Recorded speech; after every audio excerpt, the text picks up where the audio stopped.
জ্যোতি বসু স্পিকারের ঘরে গিয়ে কথা বলছে। স্পিকার কখনো চিফ মিনিস্টারের ঘরে যাননি। বুদ্ধদেব ভট্টাচার্য কোনো কথা বলতে হলে স্পিকারের ঘরে গেছেন, স্পিকার কখনো বুদ্ধদেব ভট্টাচার্যের কাছে যান। এখন কি ছবিটা পাল্টে গেছে? এখন কি হচ্ছে মানুষ দেখছে। কথাটা হচ্ছে সংবিধান স্পিকারকে হাউস চলাকালীন তাকে সমস্ত অধিকার দিয়েছে।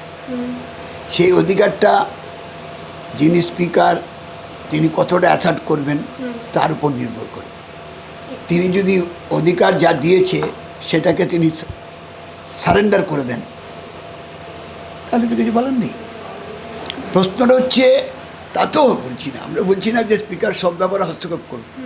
সেটা স্পিকারের অধিকার, স্পিকার তার ভাবনা আছে, তার কীভাবে হাউস চালাবেন নিজস্ব একটা ভঙ্গিমা আছে।